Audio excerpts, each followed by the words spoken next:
Teman-teman, selamat berjumpa lagi dengan saya Yudo di IG Live PA online bareng Alkitab. Hari ini hari Senin 5 Januari 2026 ya. Kita masuki tahun yang baru teman-teman dengan menggali tentang topiknya. Topik pertama ya adalah iman yang bertahan, dan kita akan belajar dari ratapan pasal 3. Nah, ini ratapan pasal 3 ini ratapan yang sering kadang-kadang orang nggak tahu kalau ini ayat-ayatnya berasal dari ratapan pasal 3 gitu ya. Tapi kita akan melihat bagaimana Tuhan menunjukkan kasih setianya, dan juga bagaimana kita bisa berpegang pada kasih setia yang nggak berkesudahan. Dan seperti biasa ada Kak Roma. Saya belibet ngomongnya. Halo Kak Rom. Halo, selamat malam Kak Yudo. Senang ketemu lagi di tahun yang baru ini. Iya, jadi kita udah libur beberapa waktu gitu ya untuk Yap, menikmati Natal, menikmati tahun baru, dan sekarang kita kembali lagi dikuatkan lewat persekutuan kita lewat Instagram malam hari ini ya. benar sekali. Nah, di sini udah ada tamu kita nih Kak Yud. Iya. Kak Jen udah bergabung nih. Halo. Kak Halo, Jeffrey. halo. Kak Yoga sama Kak Roma ya? Iya. Ya, Oke. dan masih menunggu Angel ya untuk di invite. Ya, kita masih akan tunggu. Seperti kata Kak Yudo tadi ya, karena malam hari ini kita akan belajar tentang iman yang bertahan ya, dari ratapan 3 ya 22 sampai 25. Ayatnya memang cuma sedikit, dan ayat ini sangat familiar teman-teman. Bahkan ayat ini juga dijadikan sebagai lagu ya, teman-teman pasti mungkin sering menyanyikannya gitu ya. Tetapi malam hari ini kita akan coba kulik apa maksud dari ayat ini, dan bagaimana ini menolong kita memasuki awal tahun sehingga iman kita tetap bertumbuh dan tetap bertahan memasuki tahun yang baru ini. Nah, saya Roma dan nanti Kak Yudo sebagai host dalam acara ini, dan kita masih menunggu satu lagi guest kita ya. Tapi sembari menunggu, kita infokan bahwa kita ada di Alkitab, teman-teman. Jadi Alkitab ini satu seri pendalaman Alkitab untuk kita bisa menggali pasal-pasal yang terkenal ya, yang ada di Alkitab kita. Makanya kita sering sebut sebagai pasal yang top Alkitab dari sudut pandang yang baru. Nah, ini Angel udah gabung nih. Apakah sudah kedetek semua mungkin dari Elan? Ya, sudah jempol kata Elan, sudah detect semua ya. Jadi teman-teman pasukannya Kak Jeffrey dan juga Kak Angel bisa ngelihat dan juga ikutan acara malam hari ini Kak Roma. Yep. Kita mau kenalan dulu kali ya sama kedua tamu kita. Kita mulai dari Jeffrey dulu, bisa perkenalan singkat ke kita semua, silakan. Ya, halo, shalom, selamat malam Kak Yudo juga Kak Roma. Ya, pertama-tama selamat tahun baru ya. Ya, perkenalkan nama saya Jeffrey Nainggolan, asli dari Sumatera. Dan untuk kegiatan hari-hari, puji Tuhan, selain Tuhan percayakan sebagai pelayan di gereja GKSI Jemaat Rai Batam, juga Tuhan percayakan sebagai salah satu pengajar di salah satu perguruan tinggi Kristen, yaitu di STT Rai Batam.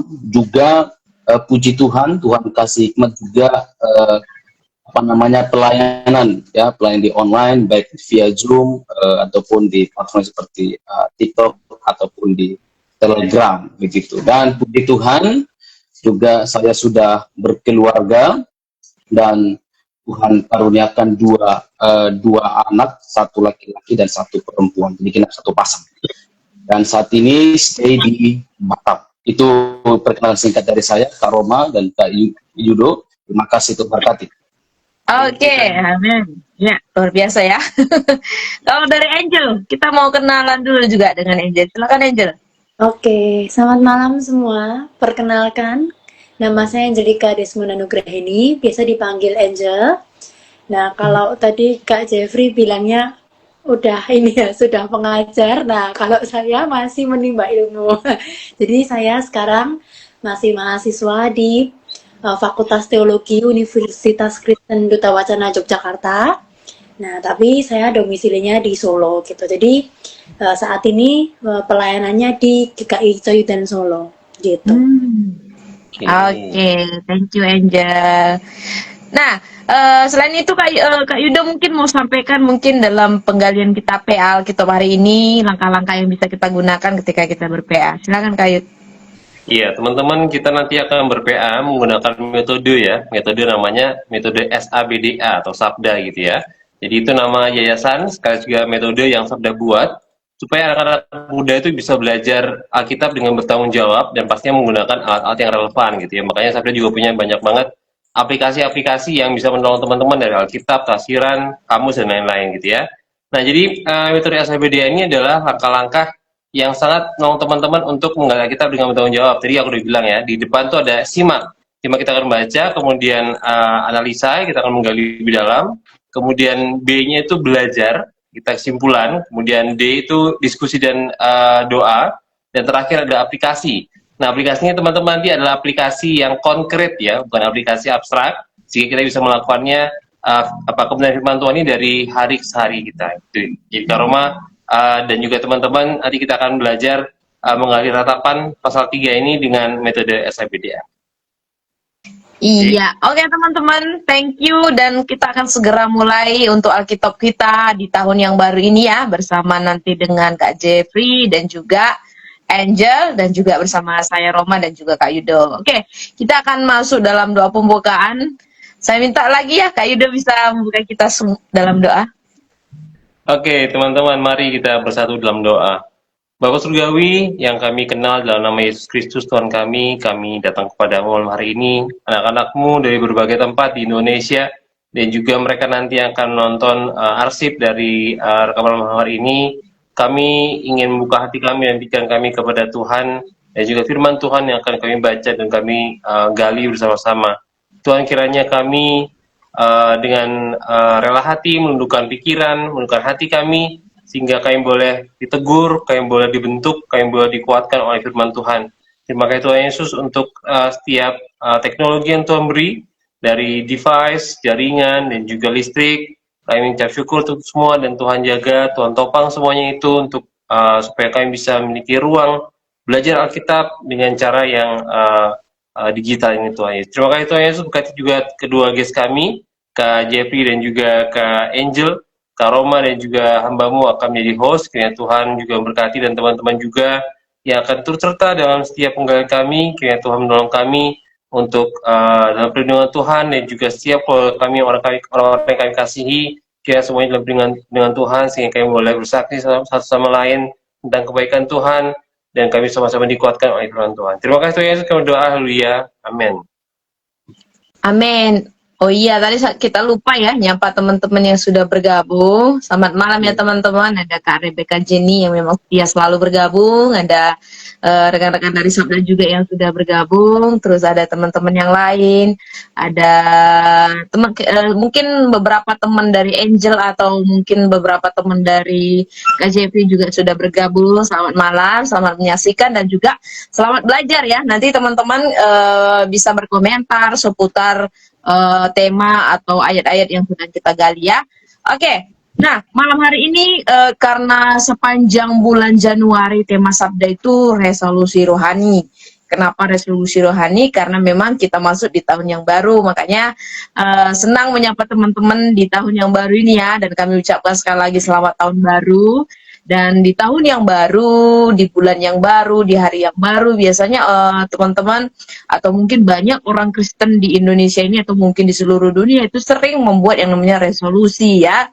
Atau mungkin ditanya nanti resolusimu apa tahun ini gitu ya. Mungkin dari teman-teman juga sudah punya resolusi tahun ini, silakan bisa ditulis di kolom komentar ya. Nanti kita pengen tahu nih apa nih resolusi dari teman-teman. Nah, sebenarnya resolusi itu apa dan resolusi rohani itu apa? Kalau diartikan memang resolusi itu memang lebih kepada komitmen ya, lebih kepada apa ya, komitmen yang akan dilakukan sepanjang tahun gitu ya. Tapi kalau ditambah dengan kata rohani, jadi resolusi rohani itu bisa diartikan sebagai satu keputusan atau satu komitmen yang benar-benar sadar dari hatinya ya, untuk bisa ditata ulang, untuk bisa dipikirkan ulang, sehingga sepanjang tahun dengan resolusi yang dibuat, dengan komitmen yang buat itu bisa selaras dengan kehendak Tuhan. Jadi resolusi rohani itu bukan cuma sekedar target atau komitmen yang akan dilakukan lebih ke rutinitas gitu ya, tetapi benar-benar dari hati untuk mau bertumbuh, untuk mau berelasi dan semakin dekat dengan Tuhan. Jadi resolusi rohani ini berbeda dengan resolusi duniawi. sangat-sangat berbeda ya. Jadi pemahaman tentang resolusi ini seringkali menjadi salah artinya karena orang hanya berfokus kepada oke, saya akan buat wishlistnya ini gitu, tapi nggak melibatkan Tuhan di sana ya. Tapi kita sebagai orang Kristen harus melihat bahwa ketika kita melakukan resolusi rohani, kita harus berakar kepada firman Tuhan dengan hati seperti Roma 12 dikatakannya, untuk hidup yang terus diperbaharui, untuk hidup yang semakin serupa dengan Kristus dan semakin berkenan di hadapan Allah.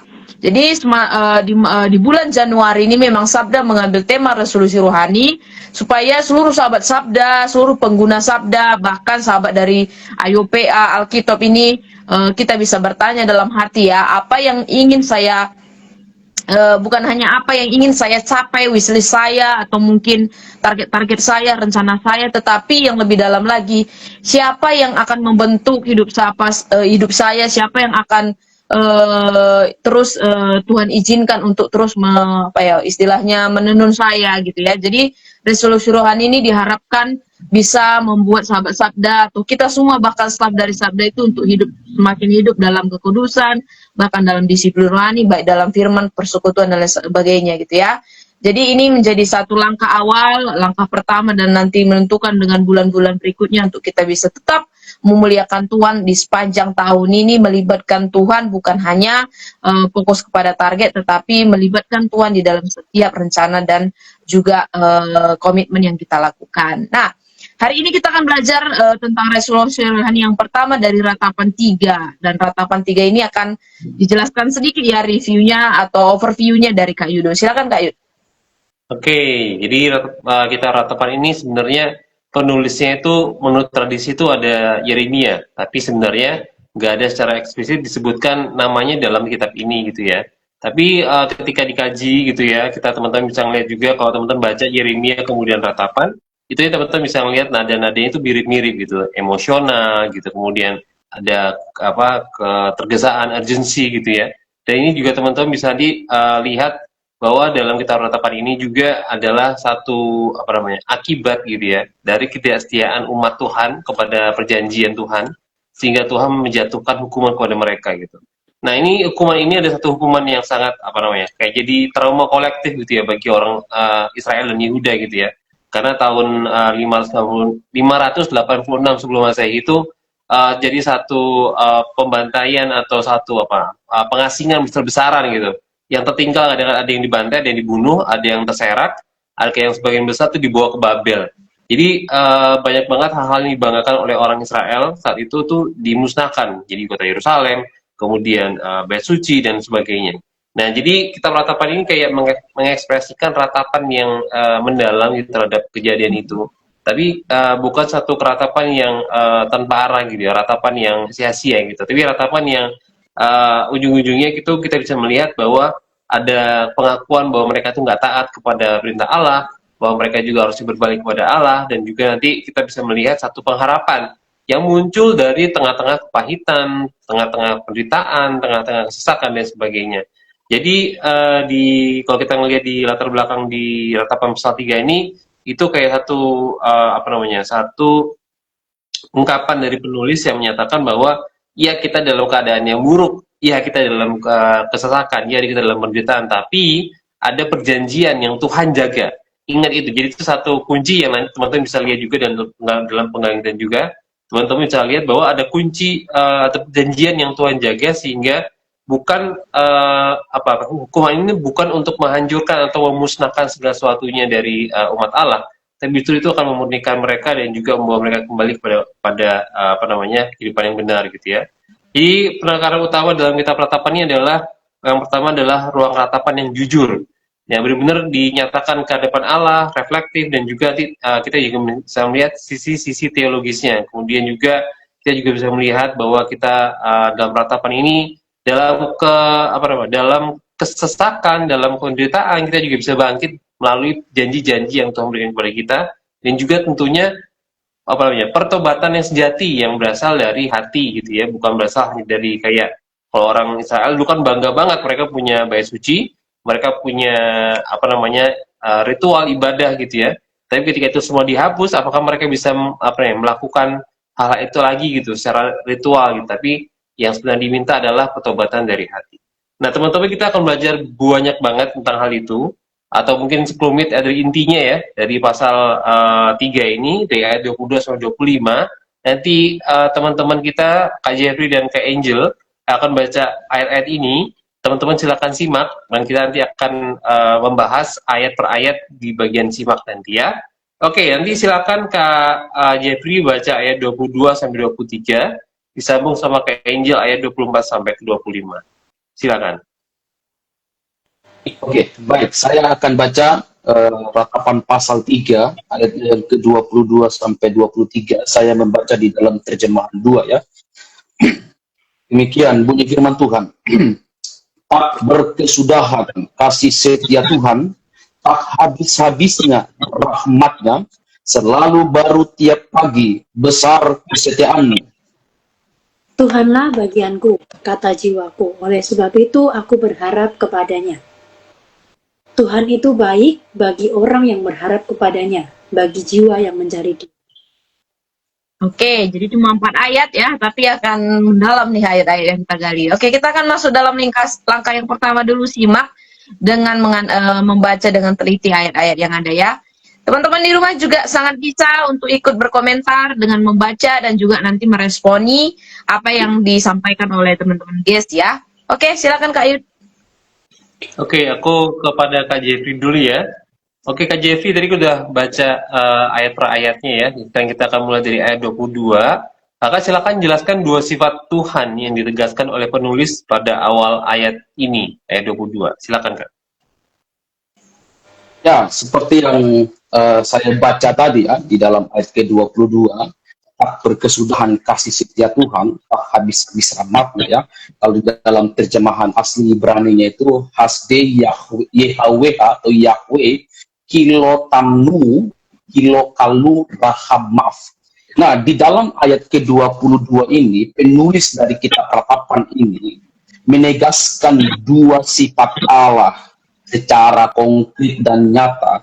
Yang pertama itu penulis bicara tentang kasih setia Allah, atau di dalam terjemahan Ibrani Hesed. Yang kedua, rahmat atau belas kasihan Allah atau rahamim. Nah, kedua penegasan ini muncul di dalam banyak teks perjanjian lama, dan itu berakar pada relasi perjanjian antara Allah dan umat. Nah, kalau kita lihat secara secara leksikal dari kedua sifat Tuhan ini, yang pertama kasih setia Allah atau hesed itu bukan bicara sekedar kasih ya, tetapi itu lebih ditekankan pada kasih yang berakar dalam perjanjian atau covenantal love ya. Ini adalah kasih yang juga disertai kesetiaan, komitmen dan kesabaran Allah kepada umat-umat Tuhan, sekalipun umat-umat itu gagal di dalam meneladani apa yang Tuhan sampaikan. Nah, lalu dari kata hesed tadi, kita bisa melihat bahwa ternyata kasih Tuhan di dalam ayat yang ke-22 ini bicara tentang Allah tetap setia kepada perjanjiannya meski Israel telah berdosa kepada Tuhan. Nah, yang kedua, kesetiaan itu tidak bergantung pada sifat dan perilaku manusia. Jadi kan kalau manusia itu baik, maka Tuhan baik, tidak. Tapi itu lebih pada karakter dari Allah itu sendiri, sebab Allah adalah kasih itu sendiri.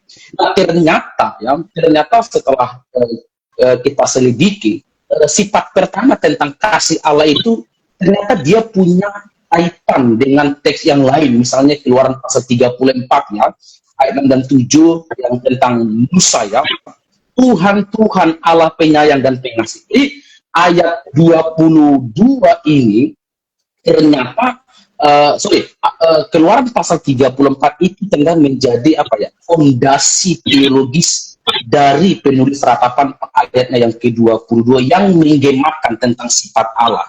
Nah, yang kedua, sifat Allah yang ditegaskan itu rahmat atau belas kasih Allah, rahamim. Nah, jadi kata rahamim itu akar kata dari rehem ya. atau yang berarti juga disebut bisa rahim ibu. Artinya bahwa ini adalah kasih yang lemah lembut, penuh empati dan melindungi. Jadi seperti seorang ibu mendekap anaknya penuh dengan kasih yang sangat-sangat luar biasa. Demikian Tuhan tetap mengasihi umat-umat Israel sekalipun mereka berdosa. Ya, jadi sifat yang kedua ini menekankan secara konkret bahwa belas kasihan Allah yang sangat mendalam dan penuh kelembutan terhadap penderitaan manusia gitu. Nah, dan selain itu juga ketika bicara tentang rahmat atau belas kasihan Allah yang ternyata tidak habis ya, sesuai dengan teks ya, selalu baru tidak pernah habis. Nah, jadi frasa tak pernah habis itu menunjukkan ternyata kasih Tuhan itu tidak hanya berhenti di situ saja, tapi itu berkelanjutan ya, berkelanjutan. Jadi meskipun ada penderitaan kepada bangsa Israel karena hukuman, kasih Allah tidak berhenti. Oh, karena bangsa Israel berbuat jahat atau memberontak kepada Tuhan, kasih Allah berhenti? Oh, tidak, tetap mengalir kasih Allah di dalam hukuman itu. Nah, jadi saya menyimpulkan bahwa di dalam ayat 22 ini antara kata hesed, kasih setia Tuhan, dan rahmim atau rahmat tadi itu menegaskan dua hal. Yang pertama, kasih Allah itu tidak pernah berakhir. Kenapa? Karena kasih itu tidak berakar pada perilaku manusia, tetapi pada perjanjian kekal Allah dengan umatnya. Pertama. Yang kedua, dalam ayat ke-22 ini saya melihat bahwa rahmat Allah itu tidak pernah habis. Rahmat itu selalu mengalir, dan dia mengalir dari kasih yang lembut dan belas kasih yang sejati. Jadi sekalipun penderitaan kita alami, namun kasih Allah tidak pernah berhenti dalam hidup. Mungkin itu dari saya, Kak Ibu, juga Kak Roma. Mungkin dari Kak Angel, boleh? Terima kasih.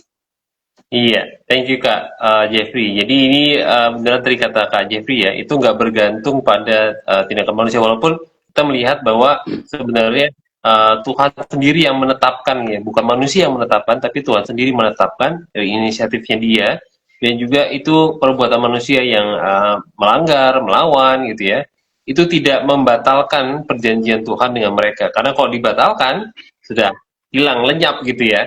Nah ini itu juga terkesan juga dengan kata Rahim tadi dia sebagai seorang ibu juga melihat anaknya gitu ya, mandang anak yang bersalah. Kalau kita tahu ya, ibu-ibu kalau melihat anaknya yang bersalah itu sebersalah apapun anaknya itu tetap anaknya, jadi itu nggak bisa memutus hubungan antara ibu dengan anak gitu ya. Tapi juga tadi benar banget kata Kak Jeffrey bahwa manusia sejahat apa manusia sebenarnya itu janji Tuhan kepada umat Israel saat itu ya, dan orang Yehuda itu tidak bisa membatalkan perjanjian Allah sendiri. Nah ini tadi ada juga tanggapan dari Kak Alex Sumampo, gas Pak Pendeta gitu ya. Ya, jadi juga Kak Jeffrey juga sangat menggebu-gebu. Jadi teman-teman silakan kirimkan juga komentar, tanggapan tentang penggalian ayat ini, dan juga nanti bisa diberikan juga pertanyaan-pertanyaan, mungkin silakan diberikan di kolom komentar. Oke? Thank you, silakan Kak Roma untuk ayat selanjutnya. Ya, masih di ayat yang ke-23 ya, berkaitan dari ayat 22. Kapan rahmat Tuhan diperbarui menurut ayat selanjutnya ya, kalau dilihat dari ayat 23 ini. Silakan Angel.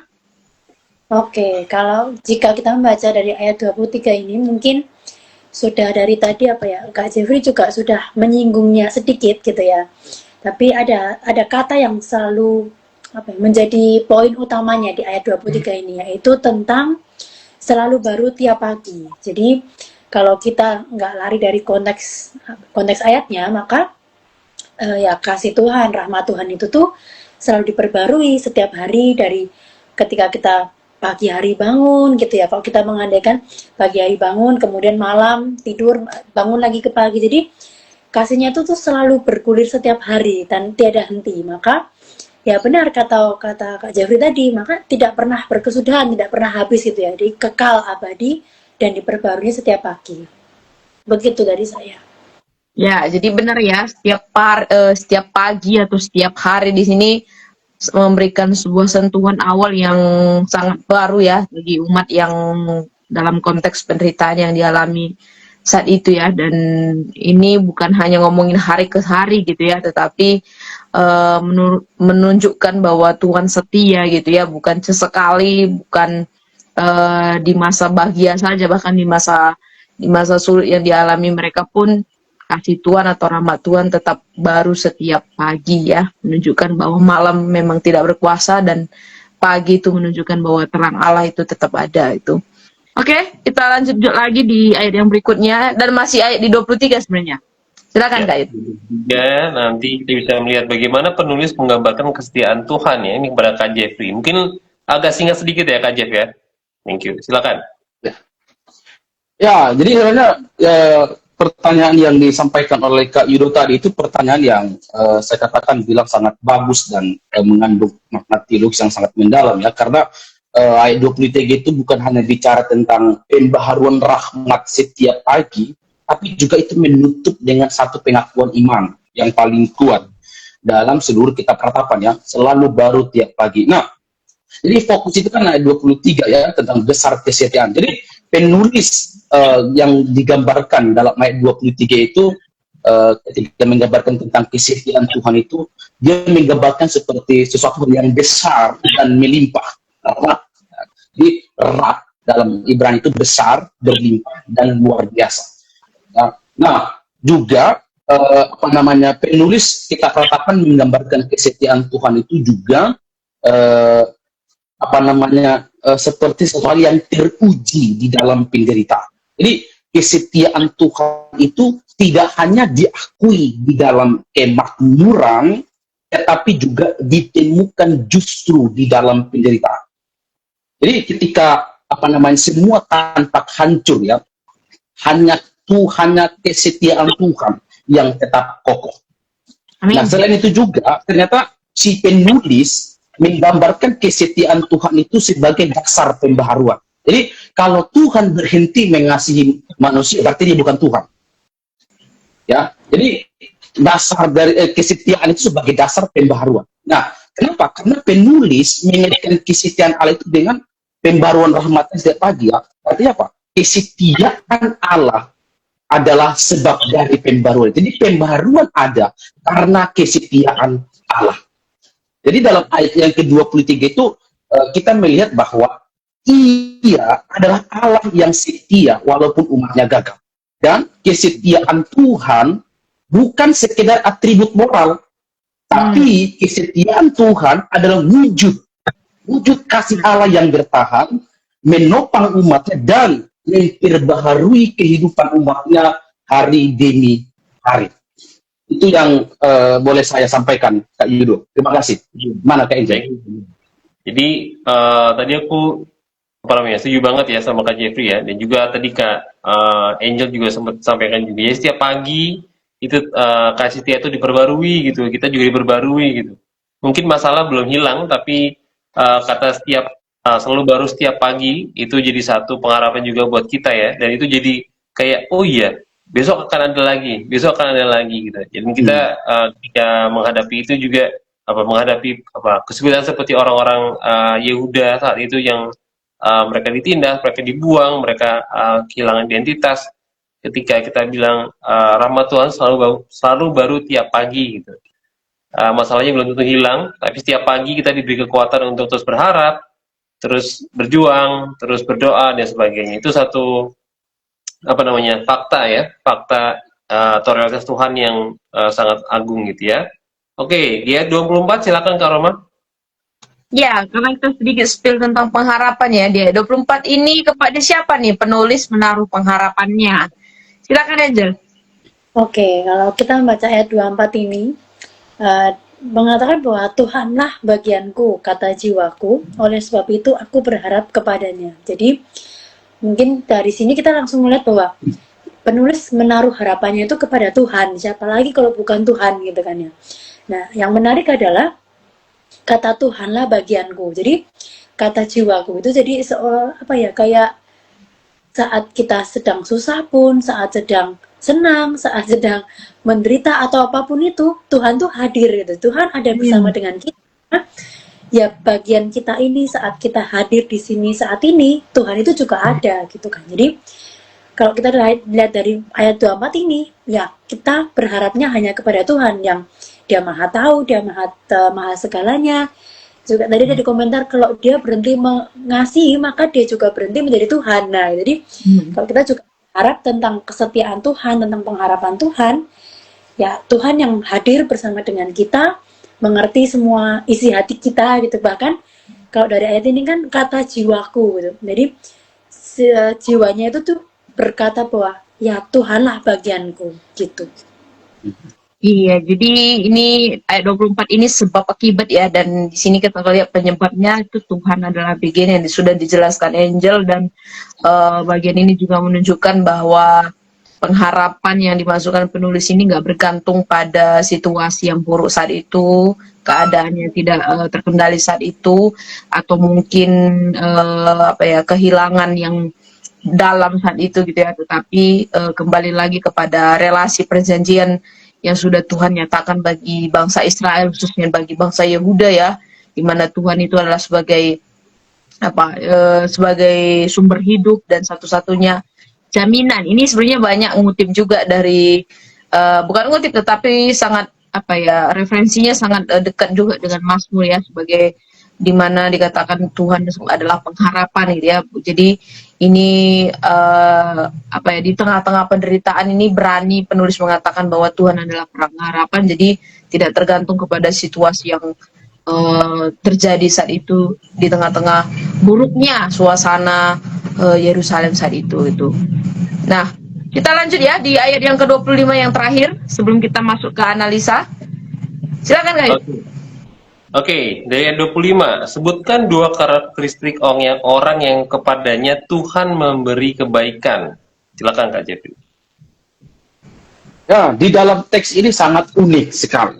Karena kalau kita lihat di dalam terjemahan asli itu kan of Adonai, Legofau, Lenefes, Idresenu. Nah, kalau kita garis bawahi Legofau dan Lenefes Tidresenu. Tuhan adalah baik bagi yang berharap kepadanya, bagi jiwa yang mencari Dia. Nah, di dalam teks ini ada dua karakteristik orang yang menerima kebaikan Tuhan. Ya, tentu saja pertama, mereka orang yang berharap kepada Tuhan. Jadi orang yang berharap kepada Tuhan berarti orang yang menantikannya dengan sabar dan penuh iman. Tapi terkadang kita tidak pernah sabar, maunya buru-buru ya. Yang kedua, orang yang mencari Tuhan itu pasti sekali ya, Hodresim. Ini adalah orang yang rindu mengenal dan mendekat kepadanya. Ya, kebanyakan orang Kristen taunya hanya hanya menerima berkat Tuhan saja, tapi tidak mengenal siapa sumber berkat itu sendiri. Jadi kedua karakteristik itu bukan hanya berlaku bicara tentang perilaku luar, tidak, tapi juga sikap hati yang menunjukkan iman yang aktif dan kerinduan akan hadirat Tuhan. Nah, saya coba menggali ya kata berharap ya, gafa. Nah, jadi ketika saya mempelajari kata berharap di situ, itu secara harafiah kan berarti menunggu dengan penuh ketenangan yang berharap. Artinya bukan pasif, itu aktif. Aktif dengan iman. Nah, itu juga kata yang sama ternyata di dalam Yesaya 40:31. Tetapi orang yang menanti-nantikan gafah, Tuhan mendapat kekuatan baru. Mendapat kekuatan baru. Jadi di dalam konteks ratapan ayat 25 ini, menanti Tuhan itu berarti tetap beriman walau Yerusalem hancur. Menolak untuk mencari penghiburan palsu. Kenapa? Karena penghiburan yang sejati itu hanya datang dari Tuhan, sekalipun di dalam penderitaan. Jadi selain itu juga kita melihat bahwa menanti dengan iman itu akan pemulihan Allah di waktu yang tepat. Yang kedua, orang yang mencari Tuhan. Nah, dari segi kata mencari, dia daras itu artinya apa? Menyelidiki dengan tekun, mencari dengan hasrat yang mendalam. Jadi apa namanya, itu bukan sekedar mencari pertolongan Tuhan, tapi pribadinya, relasi dengannya dan kehendaknya. Bukan hanya mencari pertolongan Tuhan, tapi seluruh dimensi Allah itu kita harus cari. Jadi artinya apa? Ketika kita mencari Tuhan, kita membuka hati dalam doa, penyembahan, termasuk khususnya pertobatan. Karena apa? Karena perjumpaan dengan Tuhan, keselamatan itu tidak bisa lepas dari pertobatan. Walaupun memang pertobatan itu hanya bagian-bagian dari keselamatan. Itu di dalam apa namanya, ayatnya yang ke-25. Jadi berharap kepada Tuhan itu menanti dengan iman dan kesabaran, dan kita juga harus mencari Dia, kehendaknya dan pribadinya. Itu dari saya. Terima kasih Kak Yudo, Kak Roma. Iya, benar banget Pak Jeffrey ya. Jadi ini satu karakteristik oleh orang-orang yang menerima apa tuh perkenanan gitu ya, atau menerima kebaikan Tuhan gitu ya. Jadi di sini juga dinyatakan kayak tadi Kak Jeffrey bilang orang-orang yang hanya menantikan berkat tuh mereka kadang-kadang nggak mencari sumber berkatnya gitu. Padahal ketika mencari sumber berkatnya di situ sebenarnya ada hal yang lebih besar, kayak misalnya kayak tadi berarti ketika kita mencari Tuhan, kita mencari firman-Nya, kita membuka diri untuk dikoreksi gitu kan, kita membuka diri untuk pertobatan, kita membuka diri untuk menyatakan dosa-dosa kita di hadapan Tuhan dan sebagainya. Jadi kupikir ini satu karakteristik yang kita perlu pelajari juga sebagai orang Kristen, orang percaya gitu ya, bahwa ketika dalam konteks orang Yehuda, mereka juga harus melihat nih, ini kita dalam keadaan seperti ini kenapa gitu. Dan ada Nabi Yeremia yang berdiri di situ yang sudah ku bilang, sudah ku nyatakan, sudah ku ajak kalian untuk bertobat, tapi nggak mau dengar. Jadi ketika Tuhan datang dengan hukumannya, ini seharusnya menjadi kayak wake up call gitu ya, untuk orang-orang umatnya gitu, bahwa Tuhan sedang mencari pertobatan mereka gitu. Mana hati kalian gitu. Jadi satu pelajaran penting ya dari ratapan pasal 3 ini adalah karakteristik orang-orang yang berkenan di hadapan Allah ini untuk kita tiru dan teladani. Oke, kita akan masuk kepada bagian yang kedua, teman-teman, bagian analisa. Kita akan meneliti lebih dalam. Silakan, Kak Roma. Oke, ya saya ke Angel. Ini mungkin dari pendalaman Angel ya, karena sebenarnya tadi sudah banyak sekali disampaikan oleh Kak Jeffrey ya. Apa perbedaan kata kasih setia dan rahmat ya dalam ayat-ayat ini, dan mengapa dua kata ini tuh memberi pengharapan kepada orang yang sedang mengalami putus asa? Silakan Angel. Oke, mungkin kalau dari bahasa aslinya mungkin tadi sudah disinggung sudah dijelaskan oleh Kak Jeffrey ya. Jadi saya melihatnya dari Kamus Besar Bahasa Indonesianya. Nah, kalau dari KBBI itu tuh tentang kasih setia itu tentang perasaan cinta yang penuh percaya dan komitmen. Nah, sedangkan kata rahmat sendiri diartikan sebagai kasih karunia yang diberikan oleh Allah. Jadi KBBI itu menunjukkannya sebagai belas kasih kerahiman gitu. Nah, saya menyorotnya adalah tentang kasih setia. Jadi kasih setia itu saya fokusnya ada di perasaan cinta gitu. Tentang perasaan cinta dari Tuhan. Berarti kan kalau kita melihat dari konteks ratapan ini ya. Kemudian terkait dengan rahmat. Nah, rahmat saya menyorotnya tentang kasih karunia. Jadi karunianya Allah yang diberikan kepada konteks pada ratapan ini berarti bangsa Yehuda pada saat itu. Nah, menurut saya dua kata ini menjadi pengharapan bagi orang yang sedang putus asa gitu. Kata putus asa sendiri mungkin tidak bisa dijauhkan dan tidak bisa diingkari lagi dalam kehidupan manusia pada zaman sekarang gitu ya. Kalau kita mungkin putus asa, pasti rasanya juga langsung nggak bisa nih kayaknya, kayak udah yang hopeless, bener-bener hopeless gitu ya, nggak ada harapan lagi, udahlah.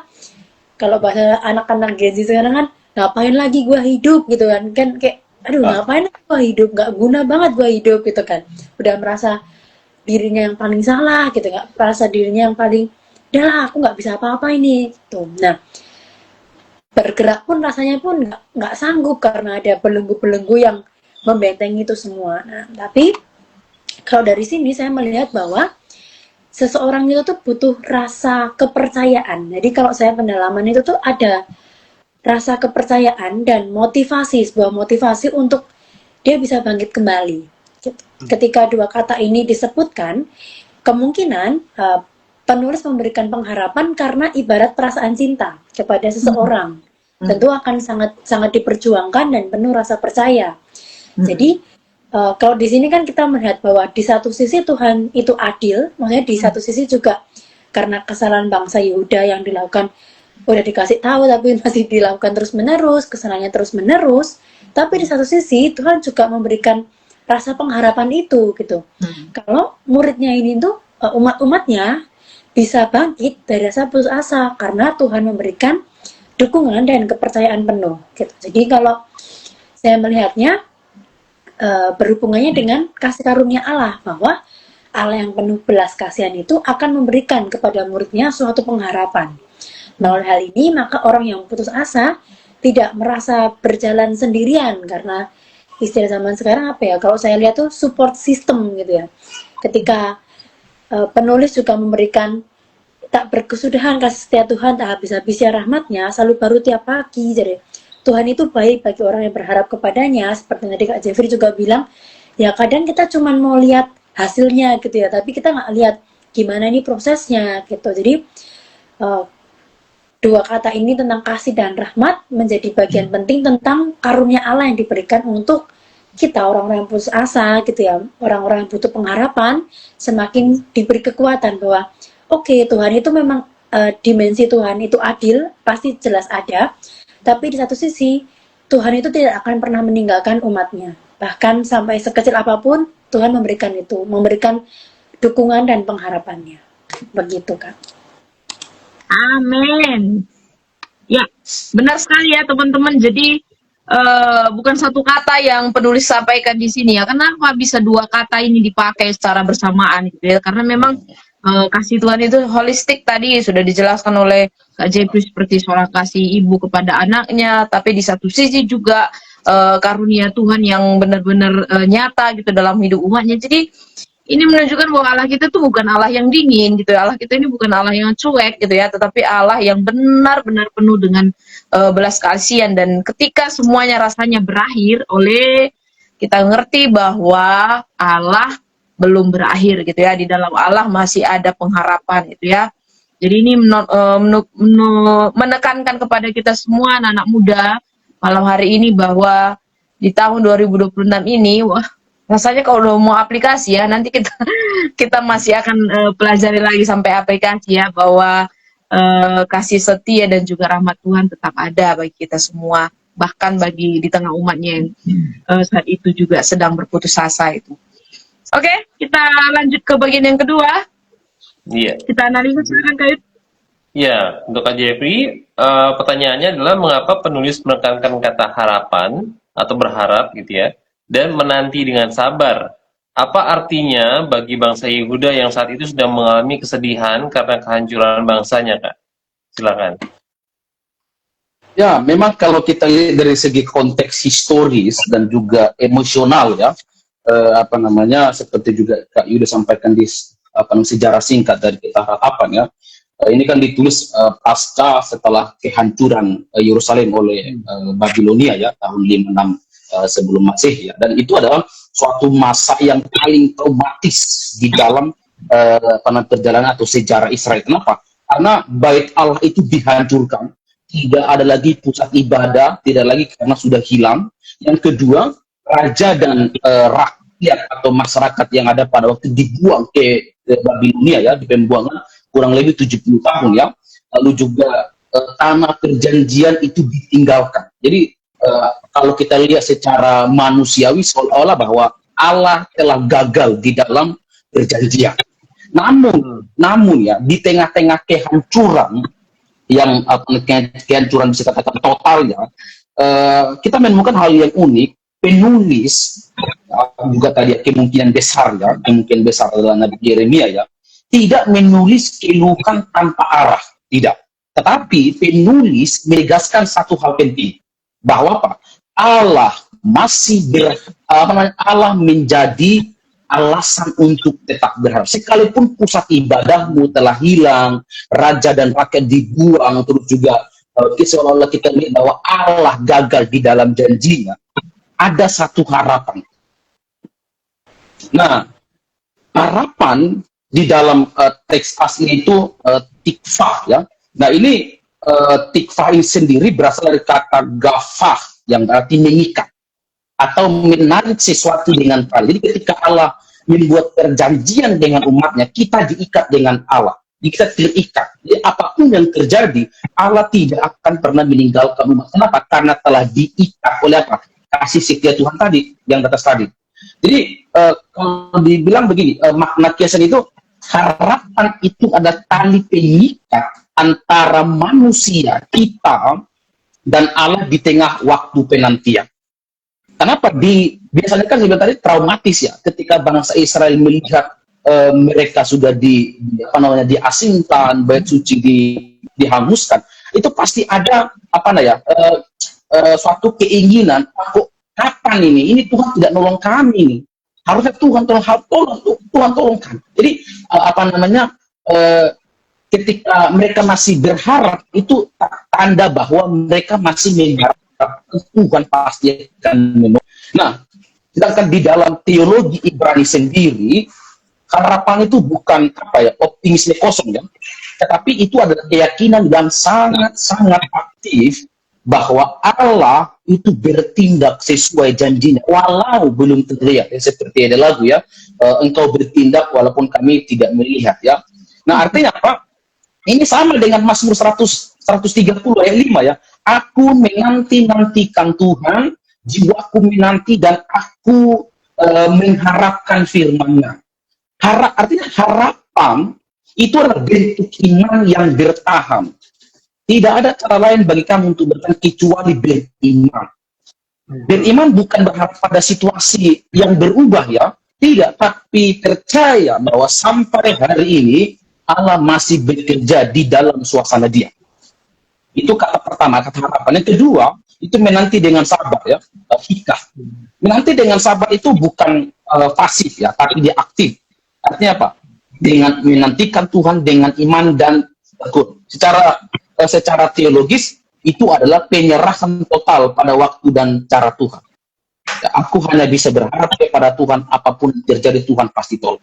Nah, di dalam penderitaan, menunggu itu kan satu bentuk penyucian iman, kadang-kadang orang bilang ya. Kenapa? Karena iman sejati kita teruji bukan saat Allah cepat bertindak, tetapi saat tampak Dia. Misalnya Yesaya 30 ya ayat 18, sebab itu Tuhan menanti-nantikan saat hendak menunjukkan kasih-Nya kepada kami.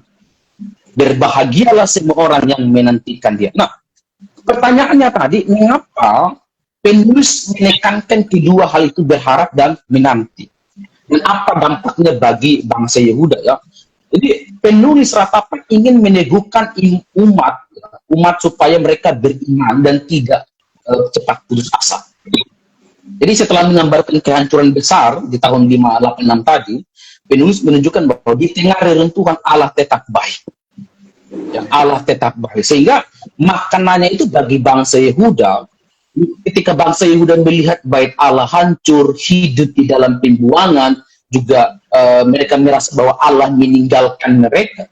Penulis menanamkan satu pengertian dogmatis penting, bahwa harapan itu bukan pada keadaan Yerusalem.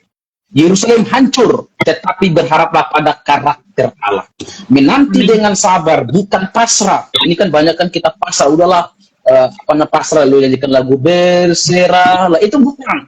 Ya, tapi bertahan terus dalam iman bahwa Allah akan memulihkan. Dengan kata lain, penulis menekankan maknanya bagi bangsa Yehuda, iman mereka itu harus melampaui kehancuran. Seberapa besar pun kehancuran, demikian juga imanmu harus melampaui besarnya kehancuran itu. Itu dari saya, Kak Yudo, juga Kak Roma. Terima kasih. Thank you, Kak Jeffrey. Itu sangat panjang lebar dan juga sangat mendalam ya. Dan kita bisa melihat situ bahwa perkataan harap, berharap yang banyak banget diulang di pasal ini, bahkan juga tadi menanti dengan sabar, itu bukan satu kayak kata-kata kayak kalau ada orang yang sedih kita sabar ya gitu ya. Bukan kayak gitu. Jadi kayak satu bahkan dorongan gitu bahwa ketika kita melihat dia Nabi Yeremia melihat bangsanya tinggal dalam puing-puing. Mereka saat itu dalam bahaya juga karena ketika tembok kota diruntuhkan, orang-orang yang tersisa ini nggak punya perlindungan sebenarnya gitu kan. Nah itu jadi kayak apa namanya satu apa namanya dorongan juga untuk berharaplah kepada Tuhan. Tadi benar kata Kak Jeffrey, bukan berharap pada kotanya, bukan berharap pada apa namanya bait Allahnya, tapi berharap kepada Tuhan yang hidup, Tuhan yang selama ini juga sudah memelihara mereka, membawa mereka keluar dari Mesir dan sebagainya gitu. Dan ini juga satu peneguhan juga ya, ketika mereka tidak punya apa-apa lagi, Tuhan tetap ada. Itu yang jadi satu ini juga penting juga bahwa segala apa yang orang Yehuda miliki saat itu nggak ada apa-apa dibandingkan dengan Tuhan itu sendiri begitu. Dan ketika itu diambil semua dari mereka, para bangsawan yang mereka dulu minta kan, raja-raja yang mereka dulu minta diambil semua, kemudian apa namanya ritual segala macam diambil semua, straight away akan jadi apa kamu? Nah itu yang jadi kayak tantangan buat mereka ya gitu ya. Bahkan ketika mereka harus menyadari bahwa ketika mereka bertobat pun keadaan tuh nggak berubah secara cepat gitu ya. Tapi mereka harus menantikan juga waktu Tuhan. Mereka menantikan waktu yang Tuhan pakai untuk memproses mereka lebih lagi gitu. Ini sangat menarik dan juga sangat baik gitu ya untuk kita juga dalami secara pribadi gitu menurut aku karena itu juga bisa melihat bahwa penderitaan itu sebenarnya juga Tuhan pakai gitu secara penderitaan pribadi kita, hubungan pribadi kita gitu. Tuhan pakai gitu untuk membentuk kita untuk melihat sejauh mana sih kau menyayangi aku, mengasihi aku atau percaya kepada aku gitu ya. Oke, kita akan masuk kepada bagian berikutnya, Kak. Silakan Kak Roma di bagian belajar kita akan menyimpulkan hal-hal yang kita pelajari di bagian 1 dan 2. Silakan Kak Roma. Ya, sebelumnya aku ada tanggapan, aku bacakan dari Kak Mili ini. Setuju Kak, penulis menekankan bahwa pengharapan dan menanti dengan sabar, supaya bangsa Yuda tetap percaya pada kesetiaan Tuhan meski dalam kehilangan dan berita. Ya, ini jadi serupa dan sama seperti yang disampaikan oleh teman-teman ya. Oke, kita akan masuk dalam kesimpulan ke Angel kembali. Berdasarkan ratapan 3 ayat 22 sampai 25 hari ini, apa yang dapat kita pelajari nih tentang sikap iman seseorang ketika menghadapi kesulitan atau penderitaan? Silakan Angel. Oke, tadi kata menarik tentang Kak Yudo ya bilang penderitaan itu tuh juga bisa dipakai Tuhan untuk membentuk gitu ya. Nah, saya jadi ingat bahwa tentang kerapuhan manusia gitu.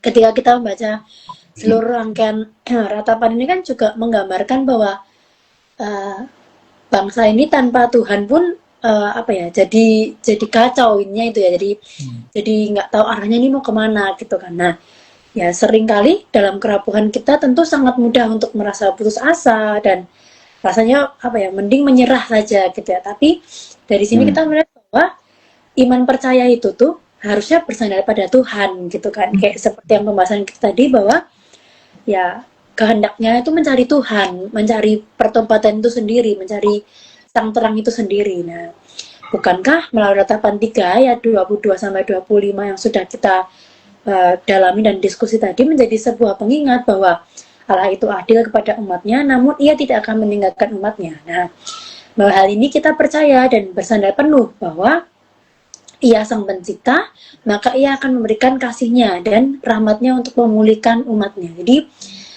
kalau ditanya berdasarkan ratapan apa yang bisa kita pelajari, kalau dari saya sendiri kita menyadari bahwa kita itu manusia yang rapuh gitu. Maksudnya manusia yang butuh sang pengharapan itu, manusia yang butuh sang terang itu, membutuhkan sang kasih itu untuk berjalan lebih lanjut gitu.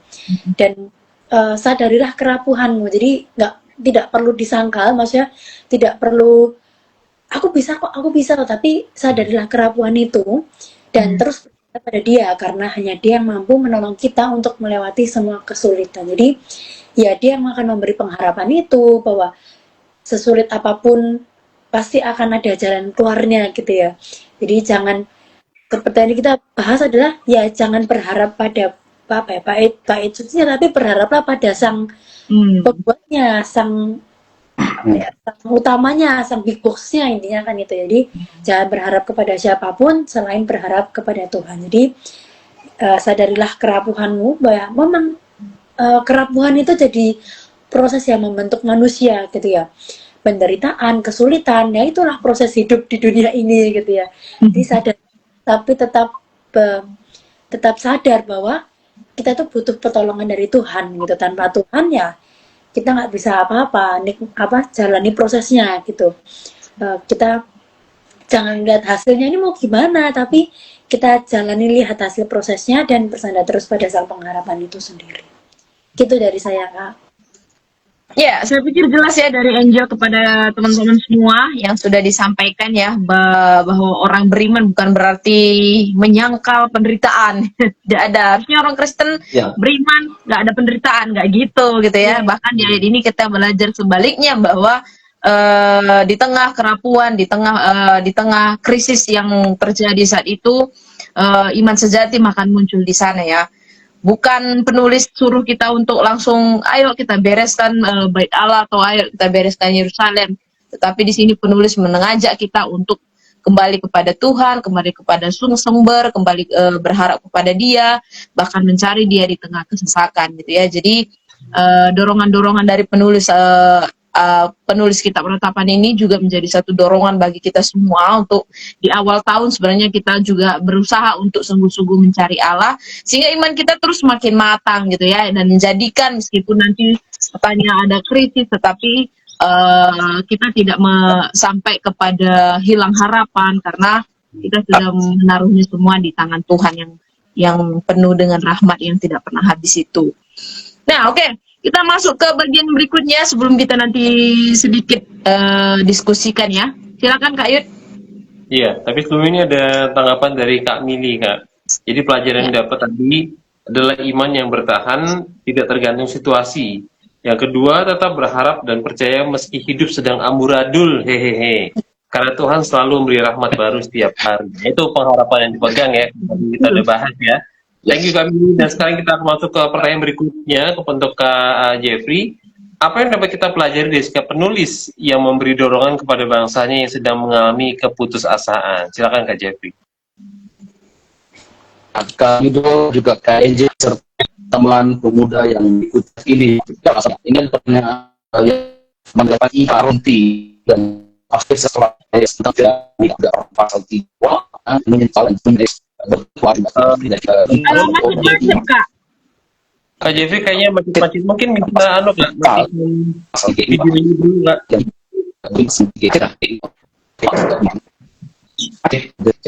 Oh, masih lanjut seperti itu enggak? Halo. Halo Kak. Ya. Iya, better Kak. Suara Kak Yudo jelas. Belum Iya, belum sudah. jelas. Halo Kak Jeffrey. Mana nih? Oke, 1 2 3 halo. Bisa cek. Halo? Coba lebih Iya. panjang sedikit. Tunggu bagian ini. Itu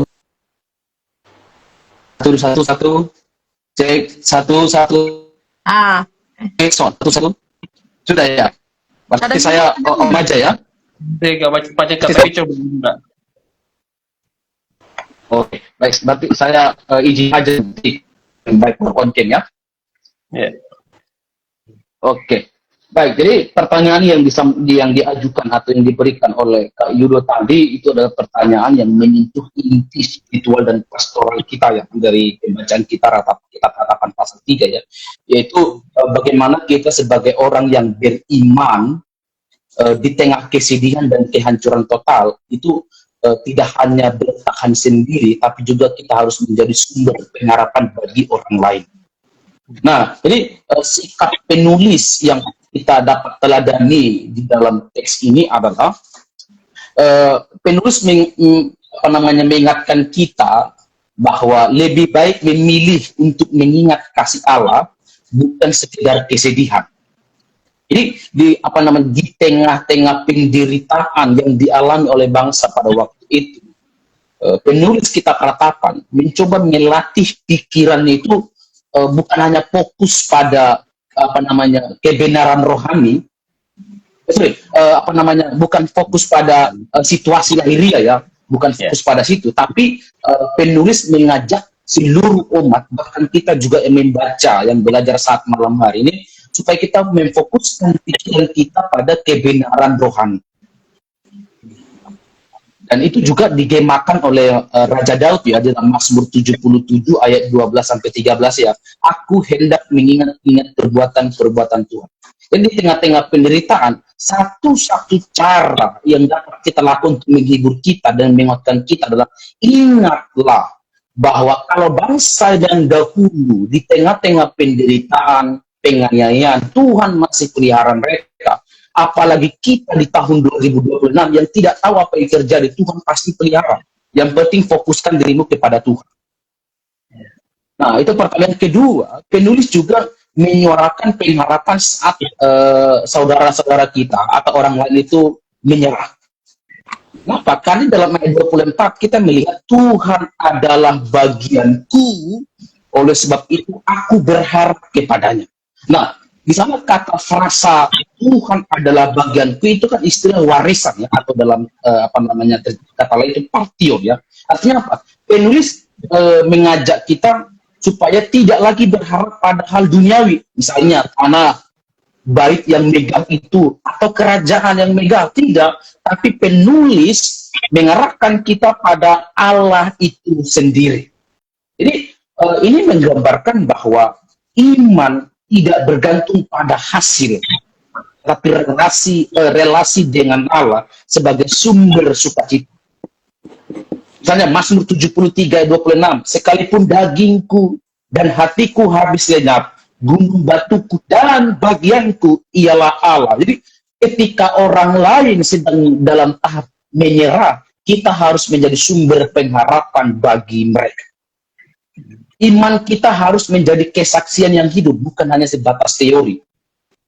Ya, harus menjadi pengharapan bagi orang lain. Mungkin kita bisa katakan seperti kata Daud juga ya, Mazmur 34 ayat 9. Kecaplah dan lihatlah betapa baiknya Tuhan itu sekalipun keadaanmu rapuh. Tahun 2026 ini kita tidak tahu apa yang terjadi. Tapi satu hal yang pasti, kecap dan lihatlah bahwa Tuhan tetap memelihara kita. Yang ketiga, penulis mengajarkan kita arti menunggu dengan iman. Ya, Tuhan adalah baik bagi mereka yang berharap padanya. Ini tidak menjanjikan pemulihan yang instan ya. Tidak, karena ketika kita mau makan instan aja tidak instan juga, perlu proses ya. Jadi ini bukan menjanjikan pemulihan instan, tapi apa? Ini merupakan penegasan bahwa kebaikan Allah itu dialami oleh setiap mereka yang bersabar dan terus mencari wajah Tuhan. Ya. Nah, yang keempat, yang terakhir, penulis menekankan bahwa ia menjadi penghibur di tengah derita bersama. Artinya apa? Penulis ratapan ini apa ya? Kalau kita melihat dia tidak menulis ratapan ini dari gedung menara gading yang tinggi. Yeah. Jadi dia posisinya di atas tidak, tapi penulis kita ratapan ini di tengah-tengah situasi yang hancur pada waktu itu. Ia ikut menangis dengan bangsa itu. Kenapa? Karena kalau kita lihat ya seperti tema-tema besar kita ratapan itu misalkan apa? Kesusahan dan lain sebagainya termasuk tangisan. Tidak mungkin penulis ini menulis tentang tangisan kalau ia tidak ikut. Jadi ia ikut menangis dan merasakan penderitaan itu. Nah, tapi ya penulis melihat hal baru ya, yang dimana di tengah-tengah tangisan itu dia menyalurkan penghiburan yang berasal dari pengenalan akan Allah. Bukankah itu yang Paulus katakan ya dalam 2 Korintus 1:4 ya, yang menghibur kami dalam segala penderitaan kami, supaya kami dapat menghibur mereka yang beribadah yang berada dalam bermacam-macam penderitaan. Hanya satu, yaitu apa? Pengenalan yang baik akan Tuhan. Sebab apa? Tuhan Allah memakai orang yang pernah terluka untuk menjadi penghibur yang sejati. Itu 4 hal yang bisa kita pelajari dari sikap penulis bagi kita saat ini, Kak Yudo juga Kak Roma. Terima kasih, Tuhan berkati. Iya, aku setuju banget. Jadi kalau kita lihat, dia sebenarnya Yeremia itu tidak meniadakan realitas kesesakan atau kesulitan yang dihadapi oleh orang-orang Yahudi ya. Jadi itu enggak denial gitu ya. Ini nggak apa-apa, ini kita Tuhan akan memberkati kita, Tuhan akan menolong kita, enggak gitu. Tapi dia memberikan satu penghiburan yang benar-benar langsung menusuk pada mereka, hati mereka. Bahkan kita baca ke bawah, kita lihat di ayat 40-41 gitu. Sebenarnya Tuhan tuh menuntut apa namanya pertobatan kita. Bawa hati kepada Tuhan gitu, mengaku dosa di hadapan Tuhan gitu. Jadi tadi Kak Jupri juga bilang itu bukan solusi yang instan gitu. Karena tadi bahkan minta juga nggak instan amat gitu. Jadi kita juga buka hati itu juga bukan satu hal yang instan. Perubahan juga bukan hal yang instan gitu. Jadi ketika Yeremia menuliskan ini, memberikan penghiburan dan juga dorongan dia untuk bangsanya yang sedang berduka gitu ya, itu bukan satu hal yang apa namanya jauh gitu ya. Tadi dibilang dia bukan di Menara Gading, tapi dia di tengah-tengah orang-orang itu merasakan juga, melihat juga. Bahkan kalau kita lihat di ayat yang pertama itu dikatakan, akulah orang yang melihat sengsara disebabkan cambuk murkanya. Itu juga dia melihat sendiri bagaimana Tuhan menjatuhkan hukuman yang sudah dia kasih tahu kepada Yeremia jauh sebelum itu terjadi begitu. Jadi ini satu ratapan, bukan hanya ratapan itu udah kejadian, tapi ratapan ke kenapa hal itu terjadi gitu. Jadi Yeremia itu double gitu, dia tahu gitu. Karena itu Tuhan menjatuhkan hukuman itu kepada bangsanya gitu. Jadi ya ini satu tulisan yang sangat apa namanya menggambarkan isi hati seorang nabi Allah gitu ya, nabi yang mencintai umatnya, nabi yang apa namanya ingin umatnya kembali kepada Allah meskipun harus melewati hukuman yang dijatuhkan oleh Allah gitu ya. Oh, kita akan masuk ke bagian yang keempat, doa dan diskusi gitu ya. Silakan Kak Roma. Ya, untuk yang pertama ya, di bagian diskusi, kalau Tuhan itu setia, kenapa sih masih ada penderitaan dan kegagalan dalam hidup orang percaya? Dan bagaimana iman kita bisa bertahan menghadapi kesulitan yang ada di sekitar kita? Silakan, bisa dijawab oleh Angel. Oke, bukankah bagaimana kita tetap harus bertahan gitu ya? Kalau kita bertanya, kalau Tuhan itu setia gitu ya. Nah, kalau kita lihat dari dalam Matius pasal yang ke-16 ayat yang ke-24 mengatakan bahwa konteksnya adalah Yesus berkata kepada murid-muridnya, barang siapa ingin menjadi muridnya, ia harus menyangka dirinya, memikul salib dan mengikutnya gitu. Nah, maka penderitaan, kegagalan, keputusasaan, bukankah itu jadi salah satu proses manusia untuk hidup di dunia ini gitu. Nah, dari sinilah bahwa titik kerapuhan itu tuh jadi suatu pembentuk jadi satu pembentuk untuk kita semakin berharap bahwa tanpa Tuhan kita tidak bisa apa-apa gitu. Nah, bagaimana iman kita bisa bertahan? Menurut saya yang cukup menarik dari sisi penulisnya Yeremia itu ya, dimana dia walaupun dia sebetulnya juga tahu, dia melihat bagaimana penderitaan yang terjadi, dia juga ikut merasakan bagaimana kesedihan yang harus dialami oleh bangsanya, tapi justru dia masih bisa memberikan sebuah dorongan, motivasi yang apa ya, integritas kepemimpinan itu diuji gitu. Ini di satu sisi dia mau ikut menyerah tapi nanti bangsanya akan semakin menyerah gitu ya, tapi di satu sisi dia juga kalau aku bangkit tapi bagaimana caranya bertahan di tengah semua penderitaan yang terjadi gitu. Jadi saya melihat bahwa iman kita itu tuh juga bisa dipakai untuk menjadi motivasi bagi orang di sekitar kita gitu. Jadi apa ya, penulis juga mengajak bukan hanya berharap pada duniawi saja gitu, tapi tadi juga berharap pada Sang Pencipta itu sendiri. Jadi bagaimana kita pasti masing-masing dari kita juga diberikan sisi kepemimpinan kita bisa pelayanan dimanapun kita ditempatkan, bagaimana kita bisa menjadi orang yang memotivasi gitu. Kita tahu kita ikut, mungkin kita merasakan penderitaan itu, kita hadir, tapi bagaimana bukan menjadi pemimpin yang hanya mengutamakan otoriter saja, tapi bagaimana pemimpin yang mau merangkul, bagaimana yuk kita bersama-sama nih, kita sama-sama terjun, kita jalani aja penderitaan ini, tapi kita terus berharap. Jadi ya, integritas kepemimpinan yang menurut saya yang cukup menarik, bagaimana iman kita itu tuh bukan hanya bergantung, oh aku lo Angel, oh ini loh Kak Jeffrey, oh ini loh Kak Yudo, oh ini Kak Roma, tapi bagaimana iman kita itu bisa merangkul dalam penderitaan itu untuk menghadirkan pemulihan itu. begitu. Oke, thank you Kak Angel, setuju sekali ya bagaimana iman kita tetap bertahan di tengah kesulitan yang terjadi di sekitar kita. Tapi bisa juga kita lihat dari sisi lain ya, kalau pertanyaan ini tuh seakan-akan dan sering ditanyakan oleh orang-orang Kristen, kenapa Tuhan, padahal Tuhan setia, padahal Tuhan baik. Kan itu kita senang membentengi bahwa kita yang benar, Tuhan yang salah ya. Jadi seakan-akan kayak Tuhan salah. Tuhan katanya setia, tapi kok ada masalah. Tuhan katanya baik, tapi kok ada penderitaan seperti ini gitu ya. Jadi sebenarnya pertanyaan ini muncul itu sebagai refleksi kalau sebenarnya bukan Tuhan yang salah, tapi manusia yang memang pada dasarnya berdosa gitu ya. Jadi memang akarnya itu balik lagi kepada dosa yang mengakibatkan penderitaan, bahkan dalam konteks ini ketidaksetiaan bangsa Israel yang mengakibatkan kejatuhan dan juga pembuangan ke Babel dan juga kegagalan-kegagalan lainnya. Tetapi di tengah itu semua, apakah Tuhan pergi, apakah Tuhan nggak datang lagi, bahkan dikatakan itu nggak membatalkan kasih setia Tuhan, dia tetap hadir. By the way, kita juga udah merayakan Natal, di mana Tuhan hadir dengan mendatang, dia datang gitu ya, dia datang di tengah-tengah kesulitan, dia datang di 400 tahun yang tidak ada pemberitaan daripada Nabi, dia hadir, dia menjawab semua jawaban-jawaban dari kerapuan manusia, dan itulah membuktikan bahwa di tengah kesulitan Tuhan tetap ada gitu ya. Jadi mari kita untuk nggak menyalahkan Tuhan sering-sering ya.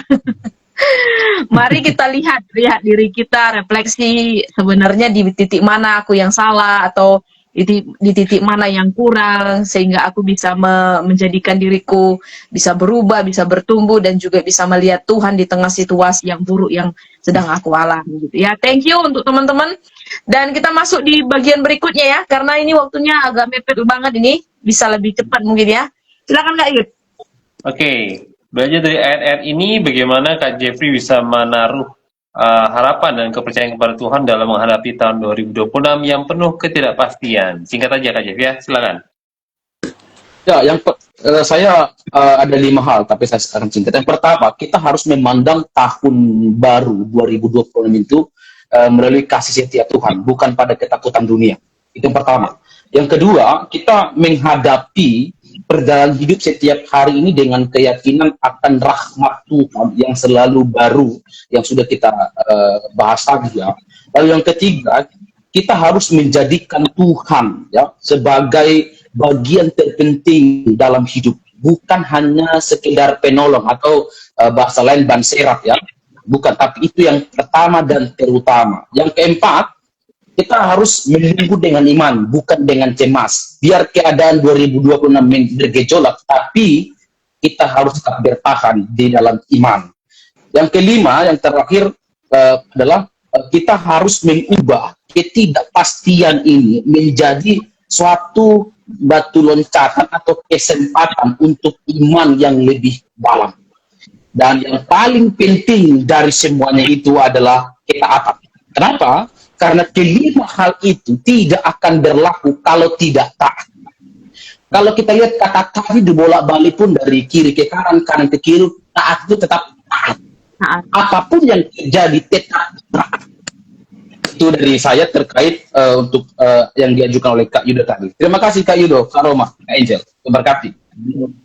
Singkat, padat, jelas, dan juga menusuk gitu ya, terutama tentang jangan menanti dengan cemas, tapi menanti dengan penuh harap kepada Tuhan gitu ya. Itu sangat-sangat dalam. Oke, kita akan masuk ke bagian berikutnya, bagian aplikasi. Teman-teman silakan siapkan aplikasinya. Kak Rom akan mandu. Silakan Kak Rom. Ya, panjang lebar kita sudah diskusikan ayatnya, sudah ke analisa juga konteksnya ya. Sekarang komitmen kita ya, karena bukan hanya teori ya, hendaknya kita juga melakukan firman Tuhan. Apakah teman-teman mengaminkan bahwa kasih setia Tuhan selalu baru tiap pagi? Kalau ya, sebutkan satu tindakan konkret yang ingin teman-teman lakukan setiap hari. Bisa dimulai besok untuk menjadi resolusi rohani teman-teman tahun 2026. Nah, tindakan ini konkret ya, bukan abstrak ya, tapi harus benar-benar bisa dilakukan. Ya, dari Angel dulu, silakan Angel. Oke, kalau dari saya sendiri tentang pentingnya membangun relasi dengan Tuhan gitu ya. Kalau tadi kan apa ya, menyadari kerapuhan, tapi percuma kalau kita sadar kerapuhan tanpa adanya relasi dengan Tuhan. Jadi kalau resolusi rohani saya tuh mau mulai merutin untuk bersaat teduh. Jadi pentingnya dari kemarin-kemarin kan mulai kuliah sudah lumayan ini tinggi, jadi tugas-tugas tuh sudah lumayan cukup membuat membuat pusing lah gitu. Dari Kak Jebri atau kakak-kakak yang lain juga pasti pernah merasa gitu ya. Jadi seringkali apa ya ya hanya mengandalkan kemampuan gitu ya. Tapi saya lupa bahwa pentingnya bangun relasi dengan Tuhan. Jadi apa saat teduh menjadi bagian yang penting juga untuk kita bisa berkomunikasi, kita paham ini. Jadi kita melihat prosesnya, kita menyadari bahwa ya kita ini rapuh, maka kita butuh sang penolong itu, sang pengharapan yang memberikan kita pengharapan setiap hari. Gitu dari saya, Kak. Thank you Angel. Kalau dari Kak Jeffrey, gimana Kak komitmennya?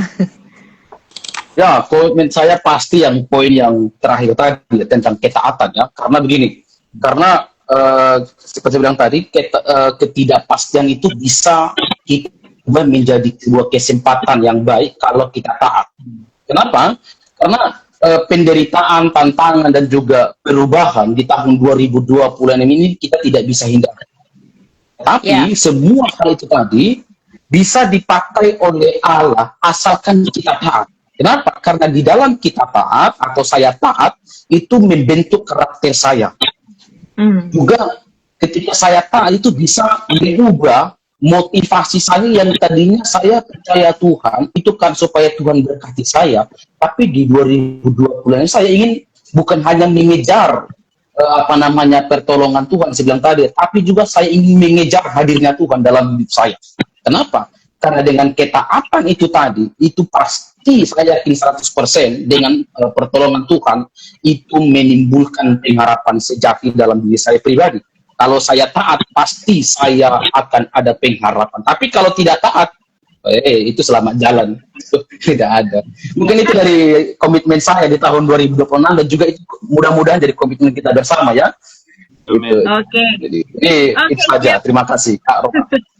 Ya, siap Kak Jeffrey ya. Terima kasih teman-teman ya. 1 jam, hampir 1 jam setengah kita boleh berdiskusi, boleh menggali ayat hari ini dari Ratapan 3 ayat 22 sampai 25 dan harapannya seluruh teman-teman yang mendengar, yang ikut PA, bahkan tadi yang sudah berkomentar juga bisa belajar banyak ya. Bahkan ini mungkin komentar terakhir dari Mili yang dikatakan penderitaan bukan tanda Tuhan gagal, tapi kesempatan bagi kita belajar sabar dan percaya lebih dalam dan iman bertahan ketika kita menempatkan Tuhan sebagai pusat pengharapan, bukan situasi atau hasil yang terlihat. Jadi semoga kita juga bisa melakukan tindakan-tindakan konkret yang akan kita lakukan ya untuk bisa datang kepada Tuhan di tengah situasi yang tidak terkendali. Bahkan 2026 tidak dijanjikan semakin lebih baik, tetapi kita percaya bahwa kasih Tuhan tetap baru setiap pagi ya. Ini menjadi komitmen, bahkan menjadi sebuah resolusi bagi kita untuk tetap datang kepada Tuhan di hari-hari kita, di waktu-waktu kita, dan tidak melalaikan hal tersebut. Nah, sebagai penutup, sebagai kesimpulan, Kak Yuda akan memberikan kesimpulan kepada kita semua sebelum kita tutup. Iya, aku terberkati banget dan juga teman-teman pasti terberkati banget dengan PA malam hari ini ya, di Ratapan 3 22 sampai 25 dari Kak Jeffrey, dari Kak Angel dan juga Kak Roma, semuanya tuh memberikan juga teman-teman yang beri komentar tuh memberikan memberikan berkat-berkat yang bisa dibagikan gitu, dan karena itu kita mesti belajar tuh dari bagian ini dan juga bagian dari penggambaran tadi bahwa Tuhan itu tetap setia meskipun kita nggak setia. Karena itu kita perlu taat kayak seperti kata Kak Jeffrey, dan juga kita perlu mengakui diri kita rapuh, diri kita mudah jatuh dalam dosa, diri kita juga mungkin yang menyebabkan kita sendiri itu dalam pencobaan sekarang ini gitu. Jadi kita perlu belajar gitu ya teman-teman, sabar dengan diri sendiri, menanti dia juga dengan sabar, supaya ketika kita mulai tahun 2026 ini kita bisa berjalan dalam kebenaran Tuhan dan menjadikan dia satu-satunya pegangan dan juga pengharapan dalam iman kita. Itu sih dari aku, Kak Rom. Thank you Kak Yudo, thank you Pak Jeffrey sekali lagi, dan juga Kak Angel dan semua sahabat Sabda yang sudah mendengar, bahkan sudah belajar pada malam hari ini. Dan kami infokan bahwa minggu depan kita masih akan ketemu, dan memang setiap minggu kita akan sudah mulai rutin lagi kembali untuk PA kita. 12 Januari kita akan masih dalam tema resolusi rohani dengan topik iman yang berharap, yang terambil dari Mazmur 65 ayat 9 sampai 12, bagaimana kita melihat kemurahan Tuhan yang terus memelihara dan menumbuhkan kehidupan di setiap musim hidup kita. Dan kami juga mengundang teman-teman jika ingin menjadi tamu seperti Kak Jeffrey dan juga Angel, silakan kontak IOPA atau mungkin akun media sosial Sabda lainnya, nanti kita akan follow up. Dan jangan takut karena kita belajar firman Tuhan bersama-sama yang akan menguatkan dan menumbuhkan iman kita. Kita akan tutup ya serangkaian PA kita hari ini dalam doa. Saya minta kesediaan Pak Jeffrey bisa tutup dalam doa. Ya, baik. Pertama-tama saya pribadi mengucapkan terima kasih ya untuk Kak Yudo, juga Kak Roma ya, sekali lagi ya, terima kasih. Kita berdoa, bisa dikatakan ada satu notice dari saya. Saudara-saudara sekalian, memang kita tidak tahu dari tahun 2012. Sebab itu taat dan bukanlah firman itu maka itu setia dan kamu pasti bertahan di dalam. Amin. Mari kita bersyukur dan berdoa. Allah Tritunggal, Allah Bapa, Allah Anak, Allah Roh Kudus yang kau di dalam nama anaknya Tuhan Yesus Kristus. Sejak awal PA ini dimulai, kami melihat bahwa Tuhan terus menyertai. Bukan kami juga merasakan hadirat Allah boleh terjadi. Kami mendapatkan pemahaman-pemahaman yang baru lewat PA saat malam hari. Kami boleh sharing, baik hambamu secara pribadi dengan Kak Angel, Kak Roma dengan Kak Yudo. Tuhan terima kasih. Biarlah segala sesuatunya guna hormat kemuliaan bagi nama. Kami berdoa untuk PA online yang diadakan setiap minggu, yang dipimpin oleh host itu Kak Yudo, Kak Roma juga, host-host yang lain. Tuhan berkati mereka pribadi lepas pribadi, hikmat yang daripada Allah turun bagi mereka sehingga mereka terus boleh komitmen dan taat akan Tuhan di dalam melayani Tuhan melalui PA yang dilakukan secara online. Terima kasih juga buat hambamu Kak Angela yang sudah memberikan dirinya menjadi grace saat malam hari. Tuhan juga menolong hambamu secara pribadi di dalam proses studi perkuliahan yang ia ikuti. Tuhan kiranya turut campur tangan. Jadikan hambamu saudari Angela menjadi orang yang berbeda di lingkungan sekitar, sehingga ketika dia hadir dalam satu komunitas yang lain atau dia hadir dalam satu tempat, dia memberikan pengharapan. Tentunya pengharapan itu terlebih dahulu ia terima dari Tuhan dan ia dapat salurkan. Dan saat malam hari ini kami akan mengakhiri PA kami, juga saudara-saudara kami yang boleh berkontribusi melalui live ini, yang itu juga menonton bahkan berkomentar. Tuhan juga menolong mereka. Biarlah apa yang kami seringkan pelajari saat malam hari boleh berdampak dan membuat kami tetap teguh dan bertahan di tengah-tengah gejolak, khususnya di tahun 2026 yang tidak kami tahu apa yang terjadi. Tapi satu hal yang pasti, kami tahu siapa yang kendalikan, siapa yang memegang tahun 2026 ini, yaitu Tuhan Yesus Kristus. Sebab Tuhan itu setia, kasih setia dan rahmatnya selalu baru setiap pagi bagi kami yang terus berharap akan Engkau. Terima kasih. Di dalam nama Tuhan Yesus Kristus, pribadi kedua Allah Tritunggal, kami berdoa dan kami mengakhiri PA saat malam hari ini. Amin. Amin. Puji Tuhan. Terima kasih Pak Jeffrey, Kak Angel, seluruh sahabat Sabda. Kita pamit ya. Terima kasih saudara Kak Yudo, Kak Roma ya, terberkati. Thank you, Tuhan berkati.